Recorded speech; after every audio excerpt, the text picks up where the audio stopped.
So, good morning. Good morning to you all. We welcome you on behalf of the organization committee to another session of the third International Conference of Urban Researchers. Our session today, it's called Forced Newcomers and Urban Solidarity. There are three presentations. There were three presentations in the program, but unfortunately, Miguel is not able to join us due to some health issues. So we'll have more time to debate. We'll start with Inga HAJDAROWICZ from Jagiellonian University. With a presentation on emancipating cities, it's a question mark, emancipating cities, refugees in urban contexts, and then a presentation will be followed by a presentation by GIZEM and MEHTAP from Ankara University, Migration and Biopolitics. Okay? Thank you, everyone. Thanks for introduction. And yes, this question mark is important, I think. I think you will see after the presentation. So when we think about hosting refugees, one of the images that comes up very quickly is the image of the refugee camps, of tents, of high density, the question, you know, like how to turn refugee camps into cities and what to do about it. So I'm not going to talk about refugee camps today. But first of all, I will tell you why I'm not going to talk about this. So all anthropological research conducted in refugee camps show that the camp setting doesn't contribute to the empowerment of refugees. And although the average year of staying in refugee camps is 17 years, people still perceive it as a temporary solution. Also, most of the camps, I would say 99% of camps, are managed based on the centralization and effectiveness that goes along with the paradigm, with approach of donors, international organizations, and institutions that are managing the camps. And this kind of management contribute to rising feeling of powerlessness instead of like contributing to feeling of agency. And the most important thing why I'm not talking about refugee camps when I'm talking about urban refugees is that most of refugees want to live in cities. And they actually do live in cities, we just don't count them, so we don't know how many of them live in cities. They choose to live in cities due to proximity to different services, to education, to labor market. And finally, in 2009, the UNHCR acknowledged the scale of this phenomenon of urban refugees and wrote some recommendations on how to expand services for refugees to people who live in urban areas, because traditionally the services were provided only in refugee camps.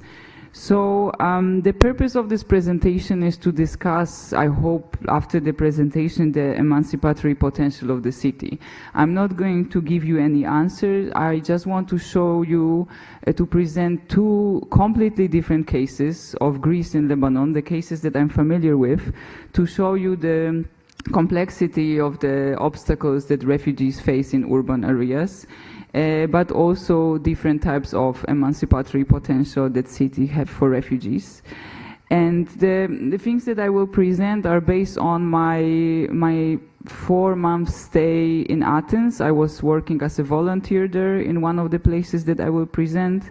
And then I spent 9 months in Lebanon during my field visits, doing many different things. So let's start with Greece. That's a pity that the other colleague is not here today, because I hope that he will actually talk about this and I will just briefly mention it. But let's start with Greece and the refugee squads as a type of putting right to the city in practice. So while in 2015 especially the European countries and international community was not particularly efficient and successful in providing support for refugees, there were many grassroots initiatives that were trying to jump in and fill in the gap of institutional help. And thousands of volunteers, as you probably remember, jumped in and started supporting people both on the way to Europe and also in the new hosting countries. But what is important for my research is that some of these initiatives, mostly urban initiatives, aim not only at responding to ongoing crises, but trying to critically analyze existing solutions and propose some alternatives. And these alternatives, these new initiatives, meant to create a space of cooperation between people who provide support and refugees who were recipients of this support. So it was supposed to be less hierarchical, more cooperative. And one of there were many different initiatives, but one of the examples that I'm interested in today are self-organized refugee shelters established in abandoned buildings by both Greek international community and refugees. These are called Refugee Squads, which most of them are governed through methods of participatory democracy, but this is a topic for another presentation. So the population of urban refugees was the target group of these refugee squads. They wanted to provide accommodation for refugees in central parts of Athens, while expressing political statement against isolation of refugees in different camps outside the city. So, as I said, this is one of the most famous squads where I worked in City Plaza. This is not a presentation on squads. If you want to talk about this, I'm very happy to talk about this later. But I just want to mention that the squatting and occupation were certain strategies used by refugees before we actually realized that, because refugees were coming to Greece way before 2015, and because there was no institutional support, many had to choose occupation of abandoned buildings as a way to find accommodation. And at certain point, this strategy was incorporated by leftist and anarchist groups that drew from their experience of economic crisis and their experience of different citizens' initiatives and collectives and social centers. So at certain point, this strategy became a way to create a collaboration between refugees and activists, and also provide accommodation. But what is important for me is that, of course, like, I'm not going to talk about right to the city, because we've been talking about this yesterday, and I think we all have in mind this framework. So for me, this kind of initiatives represent the idea of the right to the city and spatial appropriation. Because as the right to the city is based on the production of space and transformation of space, people should have a right to do it and to claim the right to the city regardless their legal status, and that's what the refugees in Athens do. But my question goes a bit further, not only how they appropriate the space, but how they really use the public space and also make autonomous decisions about their mobility. Because I think in this situation where refugees are ripped of their agency and also control over their lives, from my observation, sometimes simple decisions about mobility, where you can go, where you cannot go, can be very important for like rebuilding of agency and feeling of subjectivity. So what happens on these refugee squads? So in terms of urban mobility. So first of all, it's important to remember that refugee squads provide more or most of basic services. So refugees get they get food 3 times a day, they have language classes, they have basic healthcare, different activities. Also, most of refugees in Greece perceived Greece as a transit country, so it could potentially discourage them from venturing out and discovering city and finding their space and their people in the city. But this is actually not the case. So thanks to central location, of course, refugees have easier access to public health, especially more specialized help that they cannot get in refugee camps. But also, what is very important, they have access to all procedures regarding asylum and relocation that usually take place in the city center. Children have access to education way more than in refugee camps, and there's also presence of volunteers and local teachers who can support children in catching up with the material. It's way easy to do it in urban areas. Also, what was important in my conversation and actually working with refugees living there is that they do not only venture out of necessity, but also they actually autonomously move around in a search of entertainment of one space. There's a proximity to metro stations, and also the fact that Athens is a walkable city. It means that people without any resources can actually take advantage of local diversity to find their favorite place or just kill the time while they are waiting for any answer about their legal status. There are also many Greek and migrant-run businesses that also provides them kind of feeling of security. What was very interesting is that most of refugees point out the important role of intermediaries.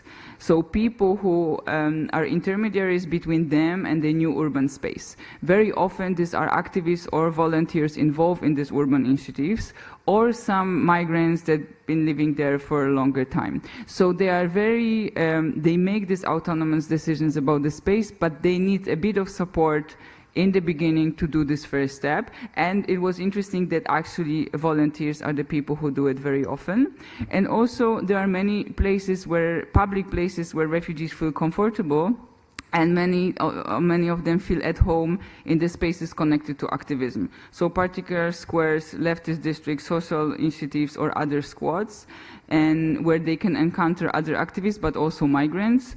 And I don't know how many of you know the specific of Athens, but there are particular leftist districts where police cannot come in. So it also provides a safe space for refugees and people with unclear legal status, so they know that police is not going to come in because the activists will basically kick them out.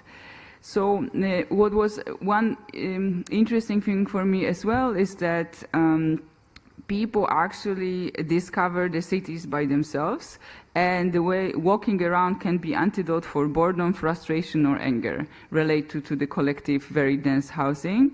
And long walks or resting on a square can be a way of spending time, but also rest from the everyday turmoil at the house, which I think is also another step in like appropriating the space collectively, but also finding the space for oneself. So I think the idea of the occupation of both house and public space, as I said, it goes along with the idea of the right to the city and appropriation. But I think yesterday there were some discussions about the role of the body in the space and, like this kind of physical occupation. And I think it's also very important here, because I think the refugees, by hanging out in public spaces or just walking around, they claim their right to those spaces, and they rebuild the agency, and they basically show their presence in the city, reminding others, also politicians, about their existence and about their needs. So this is one, I think, like a grassroots, pretty positive example. Let's move to the second case, which is Lebanon. After working in Athens for a couple of months, I decided to move more to the Middle East to look for these similar types of initiative in the Middle Eastern context, the initiatives that would even more involve refugees, because there are not that many Europeans. So just a brief introduction, both Greece and Lebanon were on the forefront of the refugee crisis in 2015 earlier.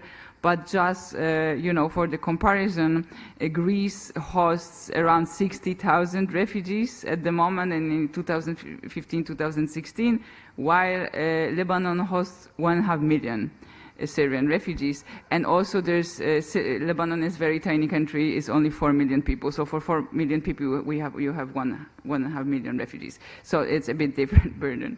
So there's enormous need and target population, which of course contributes to a precarious situation of Syrian refugees, but it also creates a space for different initiatives to flourish. So I was trying to search there for different urban housing solutions. I didn't find it there.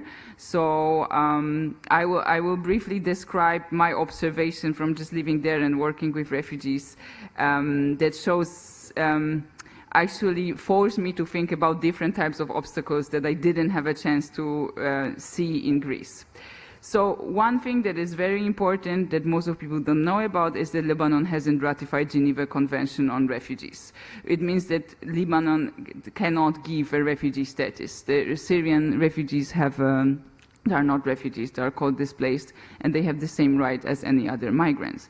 Which means that Lebanon government does not establish refugee camps, partially to avoid them transforming into permanent neighborhoods, as in the case of Palestinian camp. It's a whole different story, but Palestinians came 70 years ago, they established camps and they just stay. And now these are just, technically they are districts of Beirut or other cities, but practically they are still called camps and they are not included in the administrations of cities. So Lebanon wanted to avoid this. There was a huge pressure of humanitarian, international humanitarian community to establish standardized camps. Yeah, they were just like, come, we will give you the land, give us the land, we will put tents and everything. There was a big resistance of Lebanese government, obviously, because of political reasons, but there was also a big resistance of urban planners and urban sociologists from Lebanon, because they were underlining the importance of autonomy of Syrians to decide where they want to live.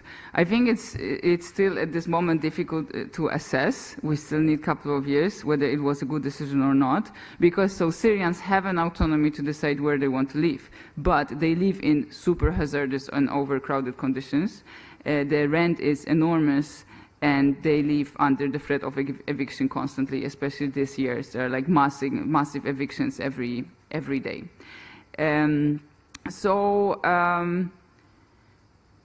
The result is that Syrians in Lebanon, it's not like in Greece that most of people live in camps. Syrians do live in the cities, but so their mobility is not restricted due to isolation or the distance. It's restricted because of the problems with legal status.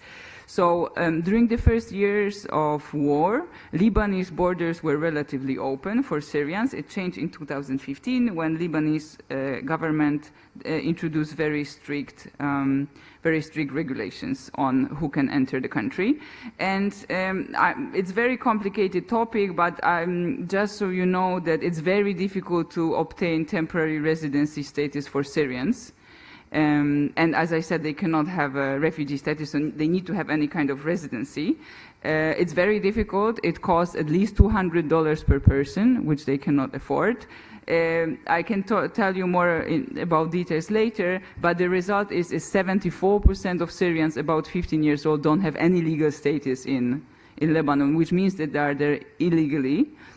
And what kind of impact does it have on the mobility? So in Lebanon, it's a very militarized state. So the military checkpoints are basically everywhere, and they can verify and ask everyone for ID, which means that 74% of Syrians living in Lebanon, which is around 1 million, they cannot go anywhere where there's a checkpoint, because if they are checked, they go to jail, it has a huge impact on the possibility to travel for work, to access services, or also maintain social networks to have contact with family or friends. So this is like a basic obstacle. The second one is that central location can be as liberating as containing. It took me a couple of months to realize that more educated or low middle class Syrians who live in the city, you know, they go to work, they have friends, they have access to entertainment, and they make free decisions about the mobility, but it was actually an illusion, because they are close in the city center, so they cannot go anywhere outside the city center because there are checkpoints. So basically for them, city center is containing, it's not particularly liberating. For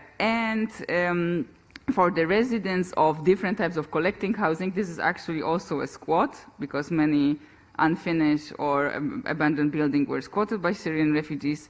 For these people live 5 minutes from the seaside, and they prefer to observe the sea from their building than freely walk to the boulevard or to the market. But this is actually due to the fear of discrimination, because there's a very complicated history between Lebanon and Syria, and there is a very unstable political and economic situation in the country, and the presence of Syrian is only another burden on the infrastructure. So that's why even Syrians, this 26% of Syrians who have legal permit, very often they don't feel they can freely move around the country. They don't feel they have a right. And also some of them, especially from my experience as a woman, they would avoid going somewhere with a public transportation because of discrimination. Most of the time it's a verbal discrimination, but in the case of these children, it cut my photo, and you can imagine there is a nice block of flat on the top. So in case of these children, every time when they approach another building, which is like a middle-class Lebanese building, they are chased by dogs and stones. So there's also like physical violence. I'm bringing this case of Lebanon to show that talking about urban refugees and emancipating role of the city is not that easy, because we need to take into account the legal aspect of it and also historical aspect of it in the country. So just for the conclusion, there's no conclusion, but in the beginning of so-called refugee crisis and this, when all these initiatives, urban initiatives were flourishing, I was very passionate about the idea of urban citizenship, as many other researchers that I met. You know, we're talking that that's how we can change the world, that's how we can change the way how refugees are hosted. There were different discussions in different municipalities here. What can we do? How can we create sanctuary cities, maybe like in US? But I think it's a very important topic, and these initiatives are very important. But what we face now is that on this grassroots level, there are no tools to protect people from the legal level. So to make a story short, even in Europe or in Greece, we can support people in empowering, in the empowerment on the urban area, but when they get, we cannot protect them from deportation. And as you see, it's the same in Lebanon. We can support people to be emancipated, but then they get arrested on the checkpoint. So this is this big, unfortunately, clash between grassroots level and the national level. Thank you. Thank you very much.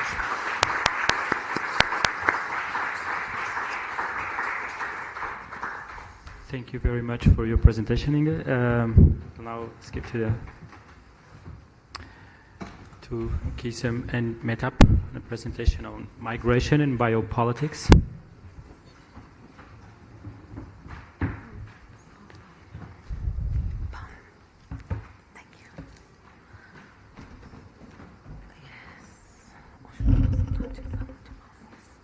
Hi, our presentation is about biopolitics and migration.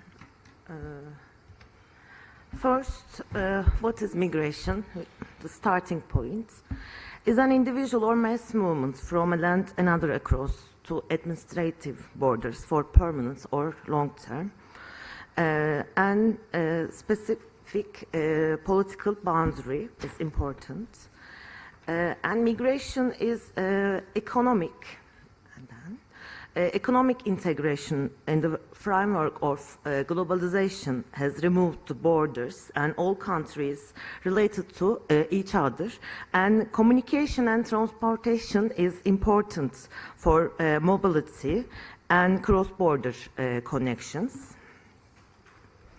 In recent years, international migration has become one of the most important issues, in international politics. And the Western nation states focus about the control mechanism and to stop migration and immigrants who considered a threat to them. But on the other hand, the immigrant has become a transnational role, moving from nationality to multinational, becoming an international actor who moves linearly from the source country to the target country. And these networks of associations linking societies will new immigration adventures and will permanently shape the immigration process, such as legal immigration, illegal immigration, asylum movements, and human trafficking mediate people over their borders of these networks.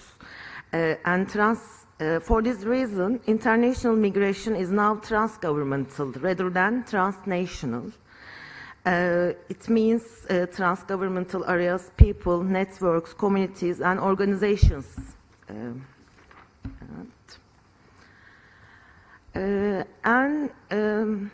Historically, after the Second World War, immigrants' important part is labor exports in developed countries, and they continued to relate to communities they came to and supranational networks. And these interactions led to the emergence of immigrants who, while the societies, the other within the national constellations and excluded and those lost security. On the other hand, the increased use of illegal roads across the border, along with globalization, led migrant workers to work in unregistered sectors, pushing immigrants into environments where criminal cults dominate.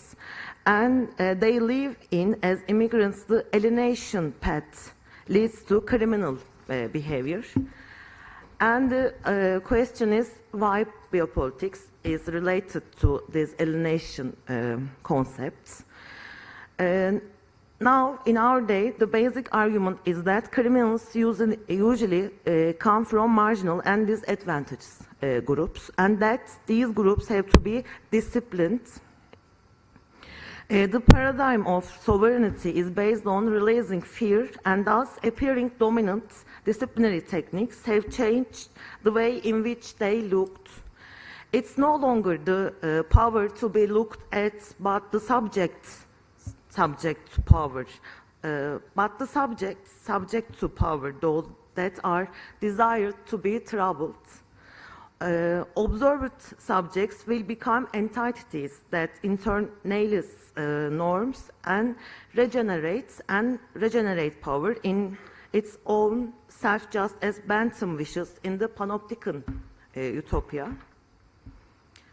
This presentation will try to understand how this boundary is rebuilt by immigrant deaths in everyday life, the importance of the normality built upon those fragile lives will be understand our era. And Foucault's biopolitics, which he sees as the level of technologies, mechanisms, and techniques of power, is quite functional as this power type tries to understand this process. Body disciplines and population regulations constitute the two poles in which the circles of power organize our life. Biopolitics, the object of biopolitics is the population, of course, convinced as a scientific and political problem. Biopolitics therefore focus on collective phenomena that have long-term political effects and regulate them.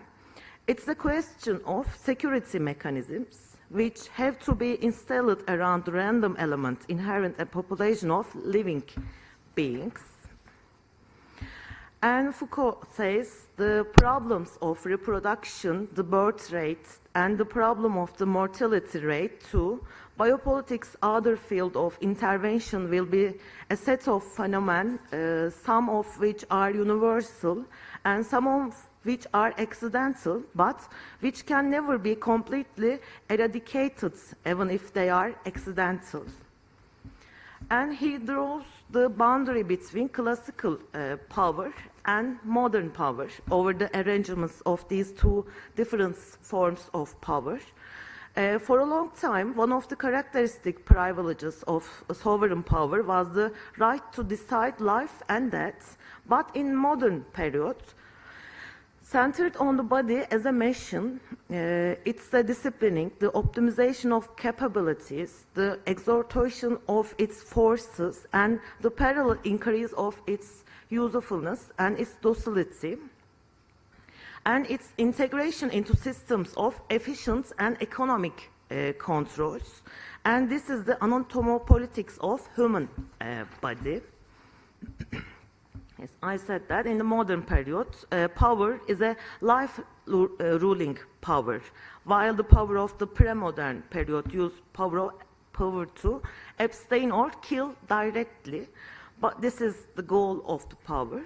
It is the discipline of the body and its life in accordance with the political rationality.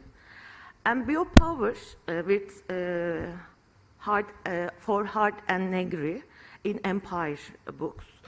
Biopower is a form of power that regulates social life from its interior, following it, interpreting it, absorbing it, and recalculating it. And it refers to a situation in which what is directly at stake in power is the production and reproduction of life itself. And of course, mechanism that pressure or force living mechanisms and ensure safety by calculating and controlling risks. And also the important part, determining which bodies are worthwhile and which are worthless. The basic measure of how the biopolitics of the period work.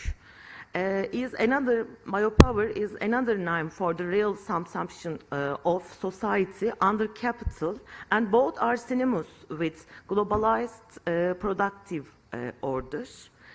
And in, of course, the neoliberal period, biopolitics operates through the market mechanisms, which determines whether the survival and reproduction of life economically rational. Pointing out that the biopower should not be forgotten that capitalism is an indispensable element. Foucault underlines that the accumulation of human accumulation, according to the accumulation of capital, the growth of groups of people is possible through the spread of the productive forces and the manipulation of the various forms and methods biopower. And of course, capitalism and neoliberal area is the part homo economicus, need to act according to principle of efficiency, competition, and efficiency for self-management, and transformation in accordance with neoliberal nationality, and the central point of the reference and support, namely homo economicus. The integrity of his or her body predicts the political decision-making process. The right to life cannot be recognized. The body of immigration can be read as the area where politics and security intersect.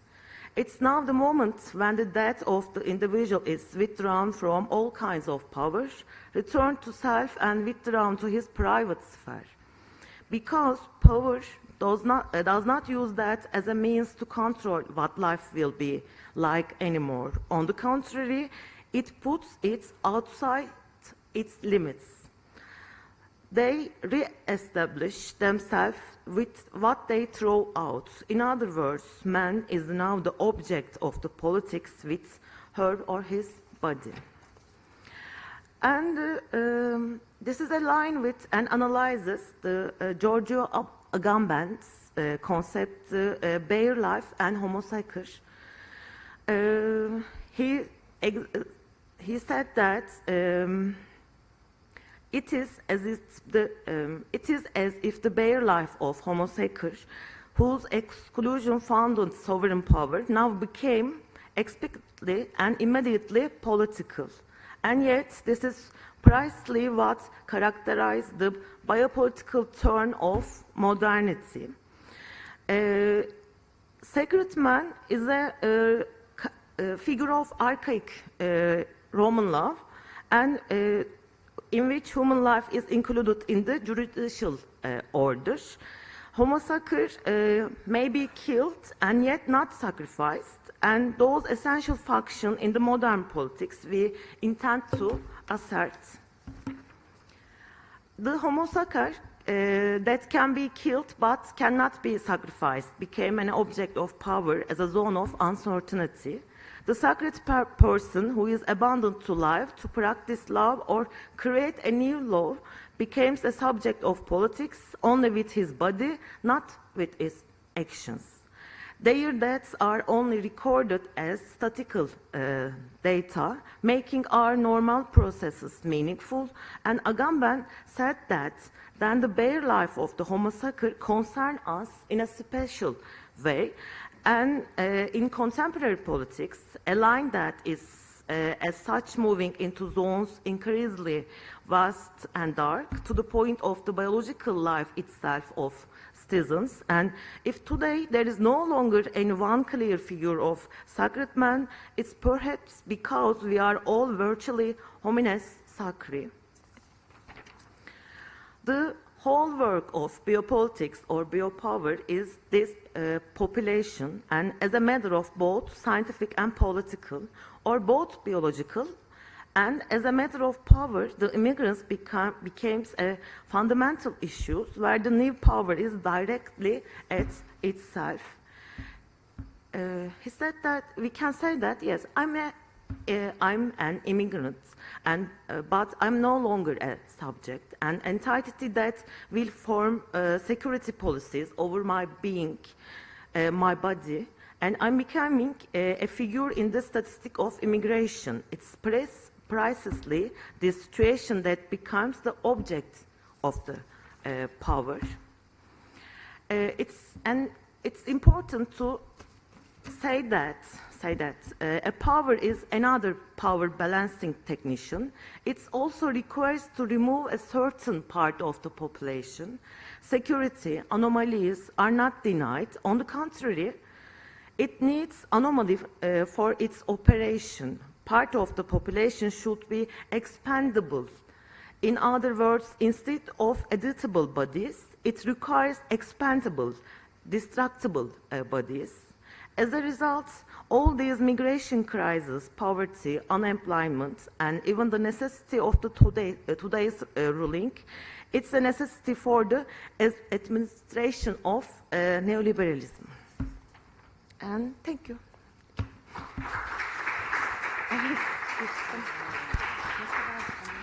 Okay, thank you all for your presentations and your insights and arguments. So we're opening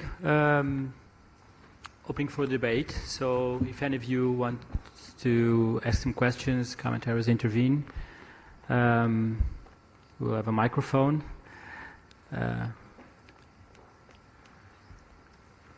We'll have a couple of. Can I have a question? Of minutes. Can I have a question to colleagues? Oh, yeah, of course. If yeah, there is nothing.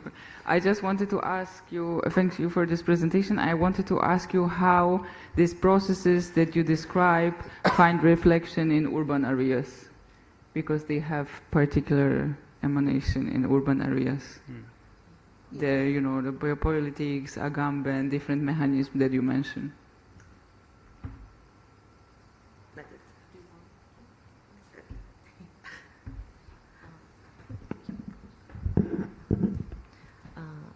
We didn't specifically address to the urban areas because the main frame is the urban areas. But the problem is actually the 50% of the world right now is urbanized already, so we don't want to specifically address that the urban areas or country areas, rural areas maybe. So that's why we didn't address it, but it's especially in Turkey and Europe around the places, migration and the refugee crisis maybe create some parts in the urban areas, a different kind of special areas. So that's why it creates biopolitics in a different way in the urban areas. So I guess that's why. I don't know. May I use my prerogative as a moderator to comment? I found both communications very interesting and thought-provoking. And if I can just establish like a parallel with Lisbon and the Portuguese scenario, it's currently, there's a current debate, a very lively debate, prompted by Afro-descendants associations claiming for racial statistics. Okay, so according to the Portuguese constitution, it's not legal to gather data based on racial, ethnic, or religious criteria. Okay, so there's no data on ethnic populations whatsoever in Portugal. So for the past couple of years, there are some associations and organizations that mobilize themselves into demanding from the state that they should be accounted for. So, because that would be the only way to claim for specific policies. Okay, so we kind of understood it as a strategic essentialism. Okay, but I found it very interesting, both of your presentations, because they deal with aspects of control and monitorization and discipline and power. But here we have some populations that are claiming to be counted, okay, to be specified statistically. What do you think this? How do you think this could be interpreted in terms of? Also, for instance, this week in Italy, they are proposing to count Roma people, Gypsies, Roma people. Okay, so when they literally, I think it was the Prime Minister or the Ministry of the Interior, he literally told, well, we can't get rid of the Italian Gypsies, so we have to see who's Italian and who's not, so we can expel them. So we have different approaches to issues of biopolitics and control in urban settings also. So how do you think we could interpret, according to your proposals and your arguments, this type of phenomenon? I'm not sure. I think it's very contextual, because partially the reason why Lebanon doesn't have any regulation, I mean, have limited regulation for Syrians, is that they don't want to know how many of them they are. That's why in 2015, Lebanon, since 2015, the registration with UNHCR is frozen. So there's no refugee status, but there was an agreement between UNHCR and Lebanon that UNHCR can still operate and at least count refugees, so they get any kind of support from international organization. Now it's frozen. They don't want to know how many they are because of political reasons. But I think, I don't know, like I know that counting can be very dangerous, but on the other hand, I'm a sociologist and I need diagnosis, you know, like how to address certain issues if we don't know how many people we are dealing with. But of course, I'm absolutely aware of the dangers of, you know, profiling, but you have profiling without numbers. In this case that you mentioned, I'm not familiar with this case at all. I know that there were some presentations yesterday about the issue, but it was in Portuguese. My Portuguese is not very good. I think in this kind of cases, I would trust the unprivileged group, and if they say that it's good for them, I think they know better than we know. Yeah. In Turkey, we also don't have a legal refugee status, but people coming to Turkey referred as waiting process of the refugee status. So, but we have like 3.5 or 4 million Syrian refugees, adding to the Afghan and Pakistani refugees.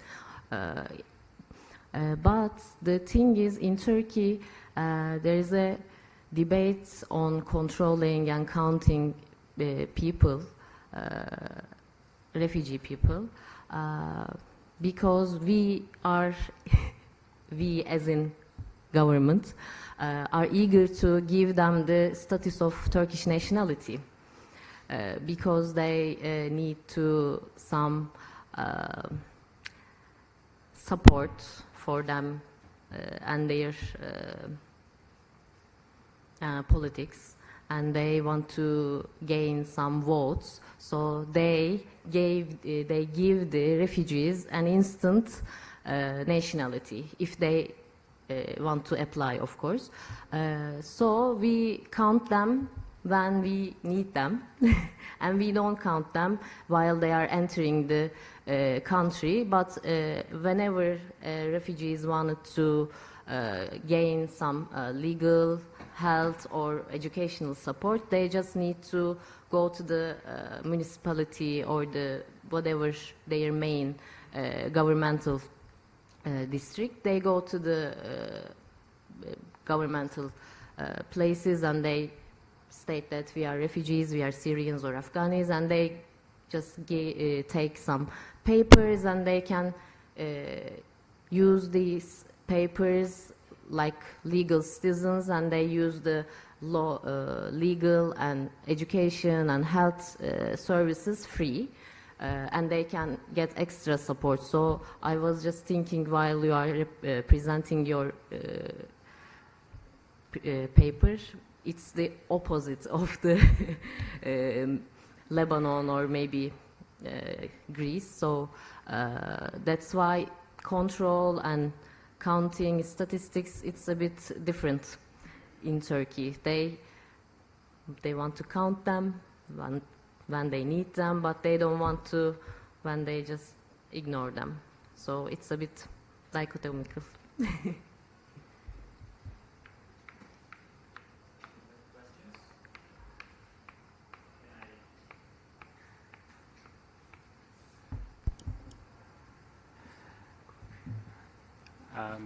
I can, since we still have a couple of minutes more, maybe I can ask another question, since if you like. I can use my place.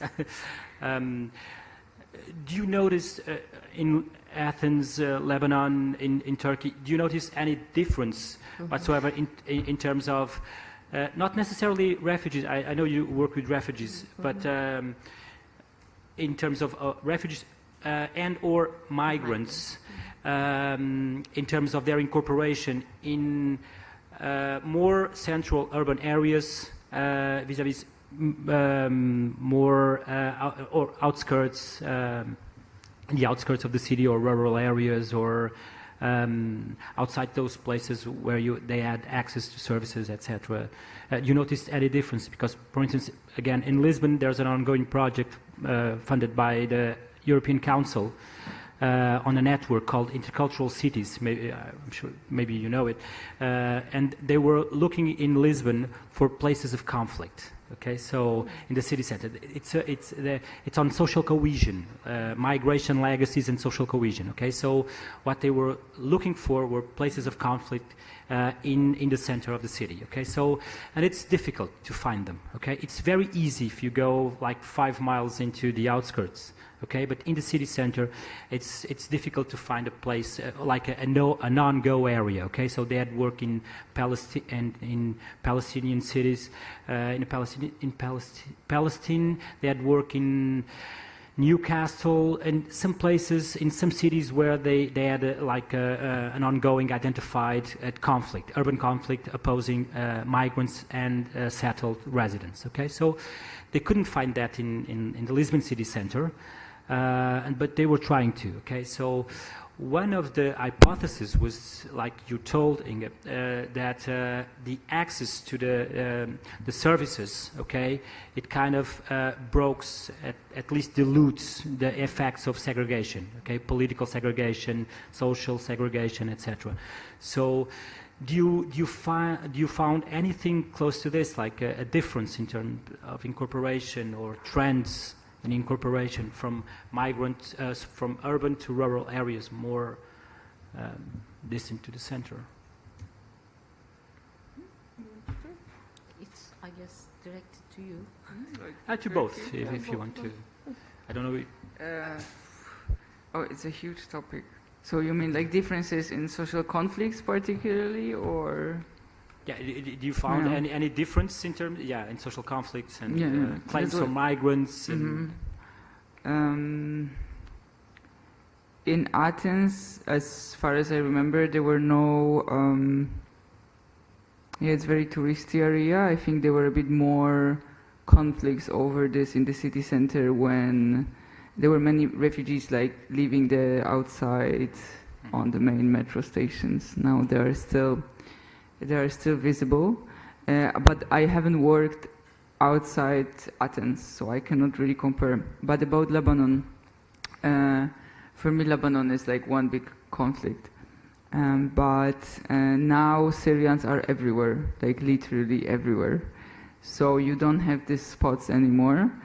When they moved into the cities, they moved in Palestinian camps. So this was also the way for the government to hide them. So there was not that much interaction between Syrian and Lebanese population. They started creating conflicts within the camps. I'm not sure how good the cooperation between these groups is, because I have very different information and many different experiences. So when they came to the city, they just jumped into the camp that has checkpoint in front, that it's very restricted. So they were kind of not within the city as such. It was the same in other Lebanese cities. Then when more people started coming, they started occupying different spaces as well. But with rural area, I think it really depends on the region and on the particular village, because while I was in Lebanon, there were a few cases that I was observing. One was the Christian municipality of Pshare that decided to evict all Syrians living there. It's a small town, but it's an urban area. They evicted all Syrians from the whole region because a Syrian man raped a woman in another part of the country, and they used it as, it's a Christian village. While in some, so there is a religious component as well. While in Haze, another village, another town that I work in, it's a countryside, but it's very urbanized. There is in Haze, there's 5,000 Lebanese people living and 35,000 Syrians. And there's no conflict there, because of also historical connection between Lebanon and Syria. It's very close to Syria, so they don't really care about the border. And also, traditionally, Syrians were coming as a seasonal workers to this region, and there's no conflict. So I wouldn't say that there are any particular, that you could even generalize it for a whole Lebanon. There are like completely different aspects, and like there's no clear division between, for example, rural and urban. Thank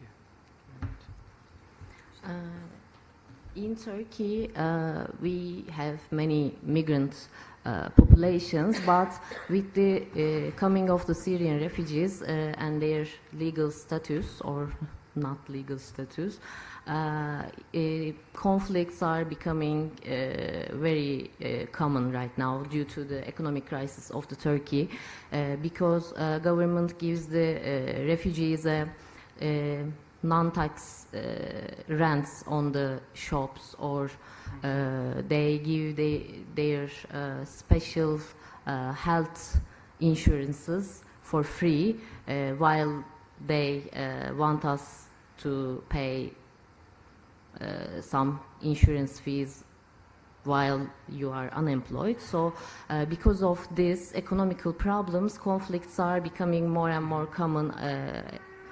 Last year, people just attacked to the Syrian communities, actually, like with fires and everything. They tried to expel them from the neighborhood. And since we don't have legal camps for the refugees, so they live in the cities mostly, and they just started to go to the bigger cities because they likely to find jobs there and they likely to find residents there. So they mostly live in cities. And when they have their legal papers, they just have to just show them to the checkpoints or whatever when the police ask them. So it's okay for them to move around to Turkey because they don't have to live in the camps because they don't have the legal refugee status in Turkey. So, but the problems and conflicts are just growing due to the economical problems in Turkey, not just necessarily because they are refugees, but they are just getting better money and help from the government. Policies. That's why. Yeah. Thank you very much. Any questions? Last round? No? Okay, so let me thank again to INGA, to MEHTAP and GIZEM for their presentations, and thank you for attending. And I think we're having a coffee break right now served, so and we'll meet here again in 20 minutes. In 20 minutes, okay? Thank you very much.